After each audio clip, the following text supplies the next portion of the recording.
O programa é patrocinado por Soluções Industriais e Domésticas Domplex.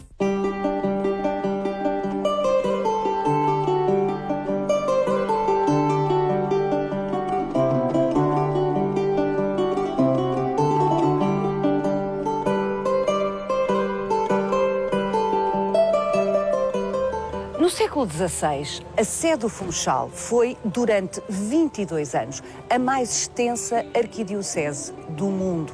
Ouviu bem, a maior diocese católica do mundo.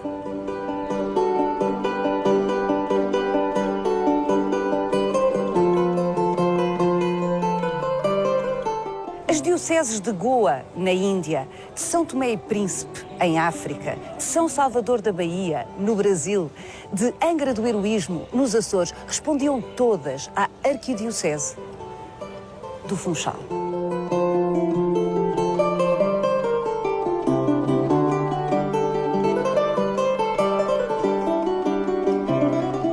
A Sé do Funchal, mandada fazer por Dom Manuel I, ficou concluída em 1517-1518 e testemunha esse momento áureo do Reino de Portugal que se estendia literalmente pelos 4 cantos do mundo.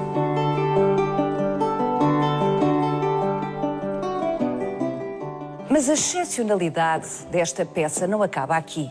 Objeto de um intenso restauro, o retábulo e o cadeiral da Capela-Mor da Sé do Funchal são exemplares raríssimos, porque se mantêm quase incólumes no seu local de origem há literalmente 500 anos.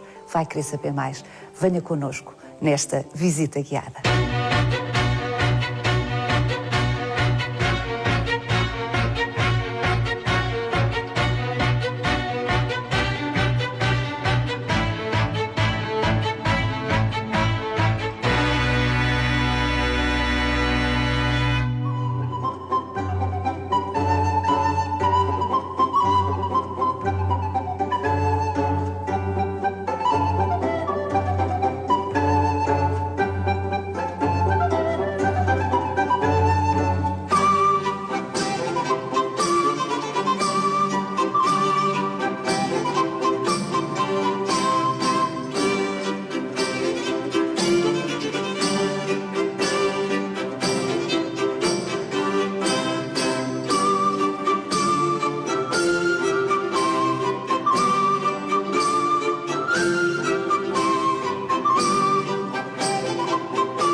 Fernando António Batista Pereira, que igreja magnífica, Sé do Funchal.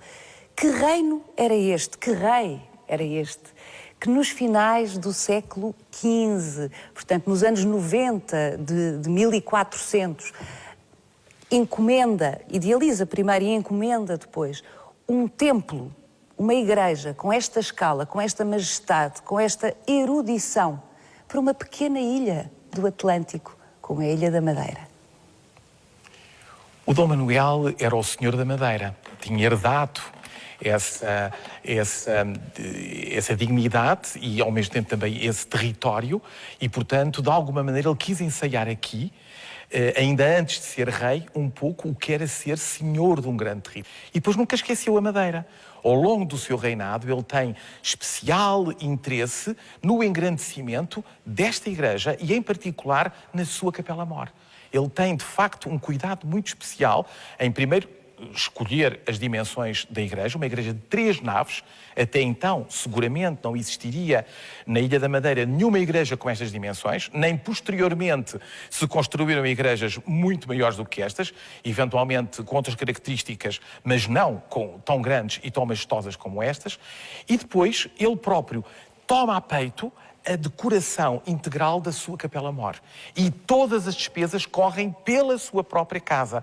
Ou seja, ele tomou a peito, de facto, aquilo que veio a ser a primeira grande diocese do resto do mundo. Isso é extraordinário. Eu disse isto na entrada, mas quer dizer, durante 22 anos. Portanto, esta igreja está pronta em 1517, 1518. O edifício todo, tal como o vemos hoje, está Exatamente. completo por essa altura. Em 1533...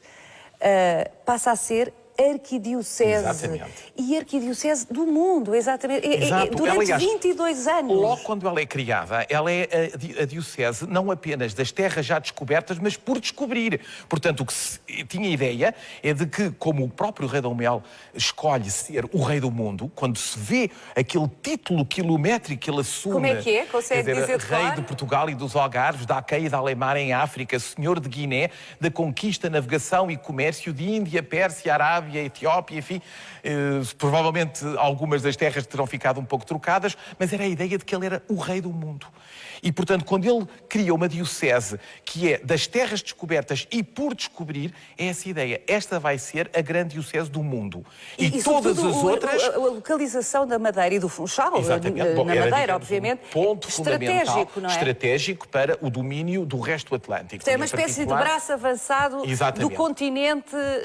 E, aliás, há sempre quem diga, e com razão, de que nas ilhas, nos arquipélagos da chamada Macaronésia, ou seja, que neste caso é a Madeira, os Açores, depois, enfim, também poderíamos incluir Cabo Verde, naturalmente, e as Canárias, se ensaiaram soluções de colonização territorial que depois foram aplicadas extensivamente nos outros territórios mais vastos, como, por exemplo, no Brasil. A própria a plantação da cana-sacarina é aqui que é ensaiada, daqui passa para as Canárias e depois das Canárias vai para as Antilhas, da Madeira vai para o Brasil. Ou seja, isto é um laboratório.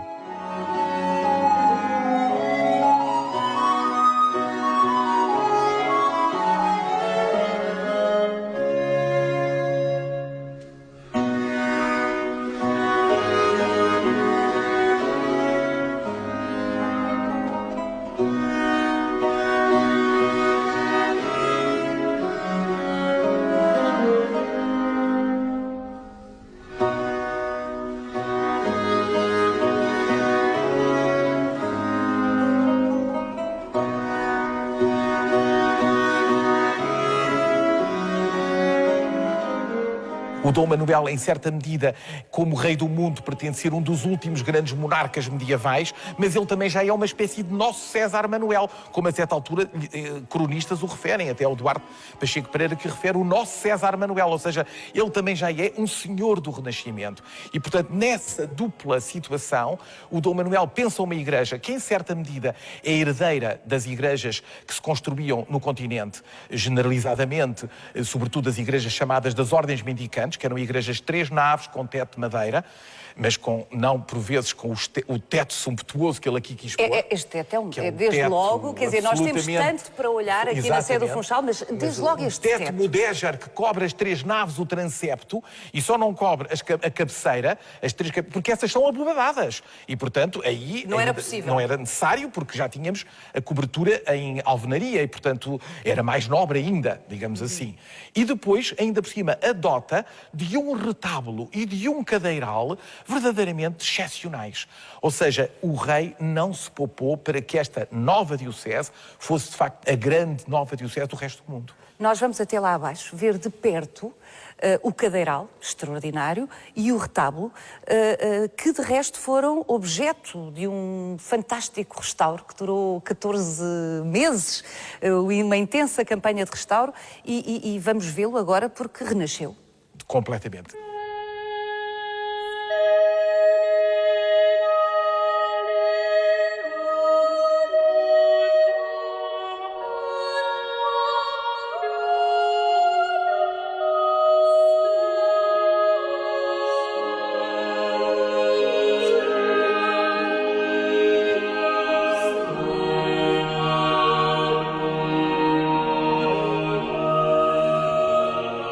Nós tivemos, felizmente, no século XVI, variadíssimos retábulos de pintura e de escultura um pouco por todo o país. Mas o único que chegou até nós com a estrutura e com as pinturas é este. E ainda para mais, no local para que foi feito, porque muitas das pinturas sobrevivem na realidade, estão hoje nos principais museus nacionais, mas um objeto que é um retábulo com armação... O que quer dizer retábulo? Retábulo era, etimologicamente, quer dizer atrás da mesa do altar. Retro, tabulum. E, portanto, era o conjunto de pinturas que se colocava atrás da mesa do altar. E porque tem que se explicar uma coisa muito simples, é que a liturgia não era igual à de hoje. Ou seja, o padre celebrava de costas para a Assembleia, virado para o altar. E, portanto, diante do Como próprio ainda fazem os retábulo. ortodoxos. Exatamente. Mas além de termos aqui o retábulo, portanto, com pinturas, armação, escultura integrada dentro da armação, coroamento, enfim, todos os elementos que se conseguiram conservar, temos também o cadeiral. Ou seja, o cadeiral para os cônegos da Sé, e que efetivamente é uma peça excepcional de conjunto. Portanto, a ousia, ou seja, a Capela Mor da Sé do Funchal, conserva o seu cadeiral. Aliás, há outros cadeirais desta mesma época noutros pontos do país, mas o conjunto, o cadeiral mais o retábulo, isso é absolutamente in situ, único. como os senhores historiadores dizem. Exatamente, no lugar para onde foram feitos, é absolutamente fantástico. E como é é único. que resistiu à fúria renovadora do barroco, porque sabemos que no período barroco estas máquinas retabulares, como elas são chamadas, são substituídas por maravilhosos altares de talha dourada, sem dúvida, mas de facto nessa altura perdemos grande parte destes retábulos, e os próprios cadeirais por vezes também sofreram modificações, Para não falar alterações. de outro tipo de Bom, sustos, cataclismos, não é? como Aqui, por exemplo, terremotos. houve, ainda no século XVI, no Funchal, bem, na Ilha da Madeira, mas no Funchal particularmente, um assalto de corsários Exatamente. franceses. Foi em 1566, os corsários huguenotes, que queria dizer protestantes, portanto, que eram uma espécie de foras da lei, que andavam a assaltar, chegaram à Madeira, piratas, aliás, eles eram piratas, assaltaram a Ilha da Madeira, e o que é que eles vinham procurar? Vinham procurar peças em prata e em ouro, normalmente, que estavam nas igrejas e nos conventos.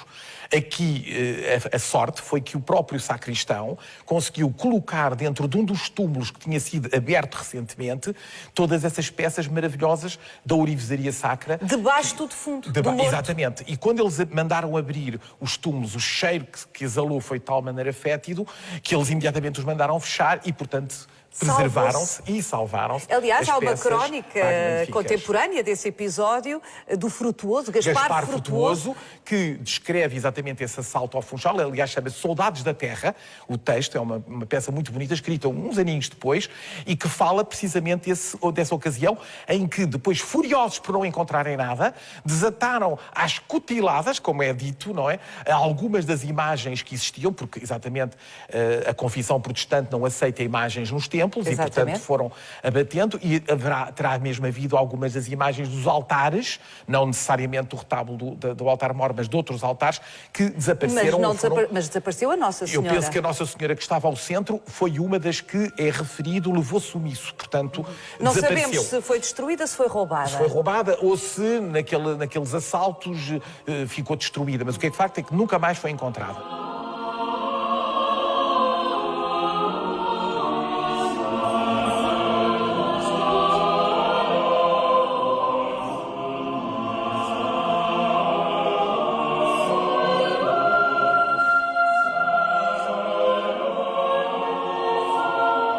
Sabe-se que, por exemplo, há desejos no século XVIII de substituir o retábulo por outro retábulo. Então seria um retábulo rococó ou barroco que estaria em causa. Mas nunca se chega, efetivamente, a concretizar. Que bom, dizemos nós ainda bem hoje. que faltou o dinheiro. Ainda bem que faltou dinheiro. Nunca pensámos dizer isso, muito menos nesta altura do campeonato. Mas ainda bem que relativamente faltou. ao património. Mas neste caso, salvou-se a peça fundamental, porque noutros pontos do país, infelizmente, a tal fúria renovadora da Igreja Barroca, pós-tridentina, portanto, aquela que tenta renovar a imagem... Pós-Concílio de Trento. Exatamente. Vai, de certa maneira, apagar um pouco estes elementos e, portanto, salvaram-se, como eu disse, as pinturas, mas perdeu-se o enquadramento das mesmas. E, por isso, esta peça é essencial para se perceber como é que era um retábulo nesta época. Este restauro, já aludiu a ele, é também outro dos motivos hoje da excepcionalidade deste conjunto, porque foi um restauro exemplar. Ao que sei, levou 14 meses de intensíssimo trabalho, Exatamente. Equipa muito numerosa. Equipa pluridisciplinar, em primeiro lugar, portanto, contando com a chefia do professor António Candeias do Laboratório Hércules, em seguida um conjunto de conservadores, restauradores, tanto da área da pintura, chefiados por Mercedes Lorena, como da área da escultura, chefiados por Elsa Murta, e finalmente 4 historiadores de arte. Não sou só eu, é importante Exatamente, dizer. o Fernando Também António Batista Pereira é um. Exatamente. O Vítor Serrão é o outro, o Joaquim Oliveira Caetano e o José Alberto Seabra Carvalho, estes dois do Museu Nacional da Arte Antiga, como sabemos, e que, em conjunto, temos estado também numa tarefa de aprendizagem, porque o estudo deste retábulo levou-nos a rever muitas das nossas ideias, em princípio feitas, ou até estudos anteriores. Porquê? Porque é uma peça no lugar. E não só está no lugar, como permite, pela análise daquilo que ela foi sofrendo ao longo de séculos, compreender muito dos aspectos do próprio, primeiro, processo criativo da sua execução, depois do tempo que ela, ao longo da história, durou e como é que ela foi sendo modificada, alterada, para se adaptar a diferentes circunstâncias que, inevitavelmente, sucedem ao longo de 5 séculos.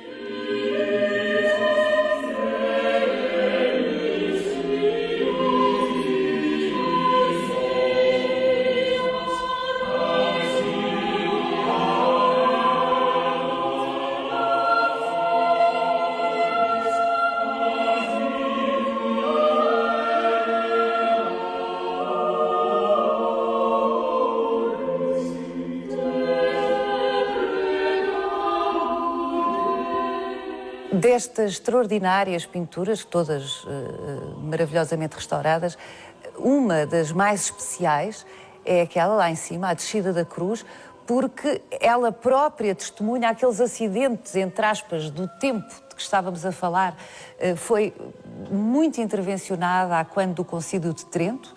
Nos anos a seguir. Nos anos a seguir, evidentemente. Nos anos a seguir. Explique-nos essa história. Ora, normalmente, o final da Idade Média e o início do século XVI insistiram muito num tema muito curioso chamado o lapsus dei pare virginis, ou seja, o desmaio da Virgem Mãe de Deus. Desmaio em que circunstâncias? Em 3 momentos essenciais. Primeiro, no caminho do Calvário, no próprio Calvário e, finalmente, quando Cristo, morto, está a ser descido da cruz. Nesses 3 momentos, Maria desfalece. Simplesmente, a partir do Concílio de Trento, achou-se que Maria representava a virtude da fortaleza e, portanto, teria, de alguma maneira, de estar de pé a aceitar a morte do seu filho e não de uma forma desfalecida. estoica. De uma forma estoica e não desfalecida. Que era, no fundo, o que se exigia aos católicos depois do Concílio de Trento, não é? Ora, e nessas circunstâncias houve mudanças, repintes, que foram exercidos. Repintes é rigorosamente o que quer... Portanto, pinta-se novamente por cima outra imagem. E, portanto, normalmente, sem se destruir a imagem que está por baixo. É apenas uma intervenção que tapa a imagem que está por baixo e coloca outra imagem por cima. E foi o que fizeram ali. E foi o que fizeram ali. A Maria ficou de pé. E toda aquela base em que ela está desfalecida ficou tapada. Portanto, porquê? Porque as figuras que estão lá mais atrás, uma delas ficou transformada na Virgem Maria. E foi decidido levantar essa intervenção, esse repinte, como se chama, e, portanto, devolver a pintura como ela estava quando foi concebida. Quando nós olhamos para este magnífico retábulo, nós sentimos, por exemplo, na fiada de cima, há peças que podem aproximar-se do modo de compor do chamado pintor Francisco Henriques, que é uma figura fundamental do reinado de Dom Manuel, que morreu, aliás, de peste em 1518, e também, em alguma maneira, nas extremidades, no chamado Mestre de Lourinhã, que é um anónimo, que nós não sabemos, é seguramente um pintor de formação flamenga, mas de quem ainda não sabemos verdadeiramente o nome. No registro intermédio, dedicado a Maria, de alguma maneira, porque Maria é a mãe da Igreja e todas as igrejas, todas as catedrais portuguesas são dedicadas à Assunção de Nossa Senhora. E, portanto, ela aqui está. Aliás, o último painel é essa mesma Assunção. E depois, mais tarde, no período barroco, foi colocada uma outra imagem a substituir a primitiva que se perdeu. E é precisamente também uma nova Assunção de Nossa Senhora.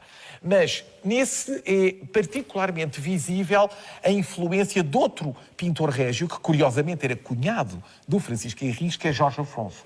É o grande pintor da época manuelina, cuja obra tem sido recentemente muito estudada e, portanto, é alguém familiarizado com as receitas de Jorge Afonso, não necessariamente ele próprio, não é? Mas alguém a trabalhar sob a sua orientação na oficina. O que interessa reter é que eram os melhores. Sem dúvida. E em baixo voltamos a ter outra vez, provavelmente, Francisco Henriques desta última ceia, que tem o pormenor deste Judas vestido de amarelo, uma cor que conota sempre, neste caso, a traição, não é? A sair de cena, e depois um gato, curiosamente... Muito inquietante, aquele gato, não é? E no primeiro plano, portanto, imediatamente algo que pretende ser visível e interpelante do próprio espectador. E depois temos, nas extremidades, uma vez mais, peças que se associam ao Mestre da Lourinhã, porque o Mestre da Lourinhã é um pintor muito famoso pelas suas paisagens, pelos seus fundos paisagísticos. O que encontramos lá em cima, no Cristo, no Horto, precisamente, encontramos na Ressurreição, um bocadinho também, de alguma maneira, no Cristo descido da cruz que já falámos, e depois aqui, em particular, nos painéis de extremidade, onde a paisagem chega a ocupar metade da composição, o que é um caso verdadeiramente excepcional.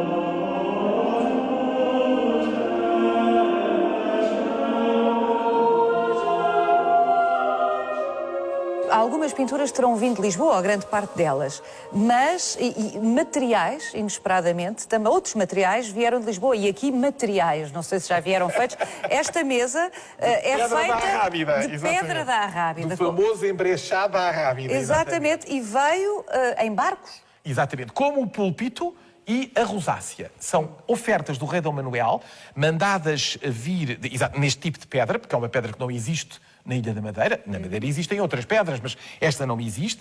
São ofertas muito especiais do próprio rei. Vieram como lastro dentro dos navios, que depois regressavam carregados de açúcar. Não nos podemos esquecer desse pormenor, porque estamos na época da grande economia açucareira da Madeira. Competência. Tudo pensado, tudo bem pensado.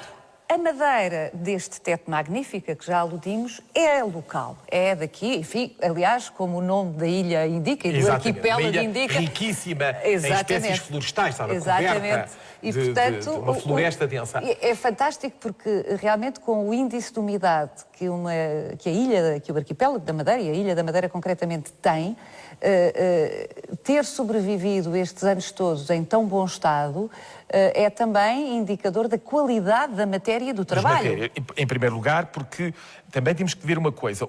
Uma madeira local garantiria, com certeza, a tal capacidade de resistência às condições típicas climáticas existentes. Mas depois também temos que pensar, por exemplo, as pinturas poderão ter sido feitas, seguramente, em bordos de Flandres, como eram chamadas, o carvalho do Báltico, que vinha através da Flandres para Portugal, mas depois, ao longo do tempo, elas habituam-se a estas circunstâncias. Isso é muito engraçado. E, portanto, os materiais também ganham adaptam-se a uma circunstância. Eles depois não podem ter oscilações, nem de temperatura, nem de umidade excessivas, mas exatamente estes templos eram construídos para também haver uma espécie de inércia térmica ao longo do ano todo e, portanto, não haver grandes oscilações, o que permitiu, sem dúvida nenhuma, também a conservação deste conjunto. Há um lado orgânico, tem a ver com os materiais, sem dúvida nenhuma. São todos eles orgânicos. São todos eles orgânicos e que é, ao mesmo tempo, muito...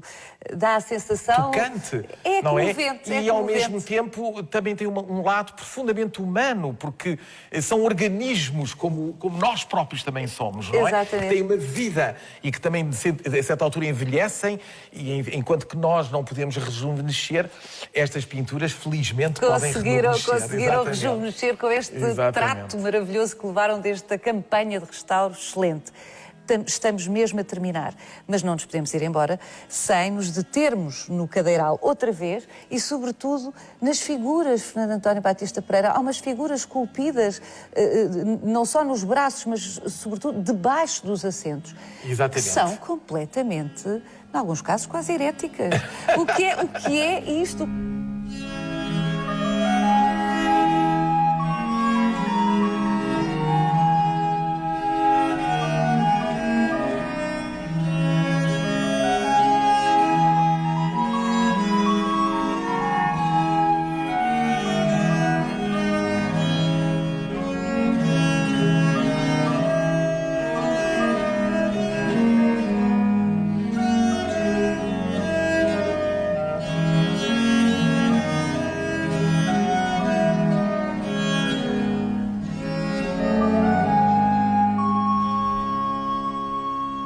Há imagens de raposas, há imagens de lobos, há imagens de macacos, que têm muito que ver com a realidade, mas depois estão combinados com outros elementos que fazem parte desse bestiário medieval, que estava associado, por um lado, às fábulas, portanto, que punham sempre animais a intervir e a falarem como figuras humanas, e, por outro lado, a elementos satíricos, porque eu penso que há uma carga fortemente satírica nestes elementos. É aquela liberdade que era, de alguma maneira, aceite aos artistas, mas, de qualquer maneira, as próprias fábulas de Esopo têm sempre uma moralidade associada. Por um lado, há uma moralidade associada de exemplos de vida, de exemplos de comportamento.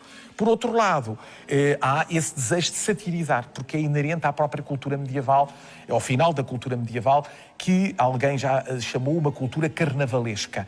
Portanto, onde o mundo virado ao contrário, o mundo virado de pernas para o ar, é também uma alegoria daquilo que nós deveríamos fazer para que o mundo se consertasse. E é particularmente interessante, eu sugiro que vamos até lá abaixo e experimentemos sentarmos, se não for excessivamente herético. Não é, com certeza. Fernando António, vamos escolher estas duas. Porque há muitas que, entretanto, desapareceram, não é? Estas, as figuras. Mutiladas. Esta é muito engraçada. O que é isto? Eu acho que é um frade, mas apresentado como um burro. Oh, meu Deus, falando em sátira... Há aqui, efetivamente, exatamente, no fundo, eram sátira aos costumes do clero, que era perfeitamente possível nesta época manuelina, vejamos até ao Teatro de Gil Vicente, sem qualquer sombra de dúvida, e que após o Concílio de Trento, evidentemente, foi largamente limitado. Deste lado é muito curioso porque temos seguramente uma referência a um romance de cavalaria, porque temos uma torre onde está uma jovem e está a subir para ela, para essa torre, um homem dentro de um cesto que está a ser puxado. E, portanto, enfim, será o que é que seguirá? O que é que seguirá? Em qualquer Tudo pode caso, acontecer. Exatamente, em qualquer caso, não seria expectável que fosse suposto, enfim, o clero sentar-se, apoiar-se em figuras desta natureza. Eu vou-me sentar aqui nesta misericórdia do burro frade. Exatamente. Eu escolhi esta. E eu vou, por meu turno, ficar recostado, exatamente, ou encostado, como se fosse exatamente a misericórdia a funcionar. Eu pareço em pé, mas estou efetivamente encostado.